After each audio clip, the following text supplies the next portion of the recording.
வெயிலினுடைய கடுமை எந்த ஆண்டும் இல்லாத அளவுக்கு இந்த ஆண்டு, அதுவும் குறிப்பாக ஈரோடு மாவட்டத்தில் இந்தியாவிலேயே அதிகபட்சமான வெப்பத்தை பதிவாகிக்கிட்டு இருக்கிறது.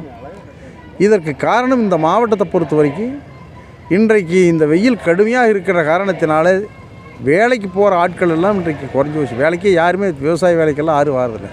ஆனால் இதுக்கெல்லாம் என்ன காரணம் அப்படின்னு இந்த அரசாங்கமும் அதிகாரிகளும் ஒரு ஆய்வு பண்ணாங்களா இல்லையான்னு தெரியல.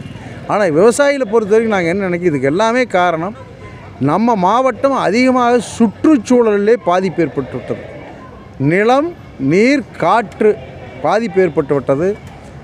ஆயிரக்கணக்கான மரங்கள், நூற்றுக்கணக்கான ஆண்டுகளாக இருந்த மரங்கள் எல்லாம், ரோடுகளில் இருந்த மரங்கள் எல்லாம், புளி மரம், வேப்ப மரம், எல்லா மரங்களும் வெட்டப்பட்டு விட்டதும் ஒரு காரணம். அதற்கு மேல் நம்முடைய மாவட்டத்தை பொறுத்தவரை ஏராளமான தொழிற்சாலைகள் வந்தது. தொழிற்சாலைகள்னால் அந்த தொழிற்சாலைகளே முன்பெல்லாம் சிமெண்ட் அட்டை போட்டாங்கன்னு தான் ஓடு போட்டிருந்தாங்க. ஆனால் இன்றைக்கி அனைத்து தொழிற்சாலைகளும் இன்றைக்கு தகரச்சீட்டுகளை போட்டு வெப்பத்தை அதிகப்படுத்தி கொண்டிருக்கிற காரணம் அதுவும் ஒரு காரணமாக இருக்குது.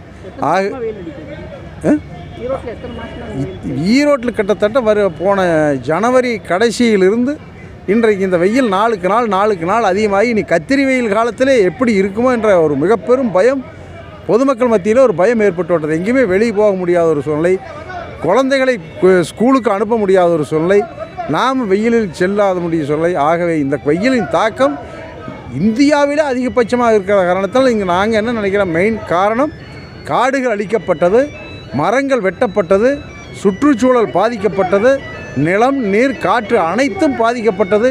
இதற்கு அரசும் அதிகாரிகளும் நீண்ட காலமாக நடவடிக்கை எடுக்காத காரணத்தினால் இன்றைக்கு நாளுக்கு நாள் அதிகமாகிட்டே போகுது. ஆக இதற்கு சரியான தீர்வு காணுவதற்கு பசுமை நிறைய அதிகமாக உற்பத்தி செய்ய வேண்டுமென அரசாங்கத்திற்கு விவசாயிகள் சார்பாக நாங்கள் வேண்டுகோள் வைக்கிறோம்.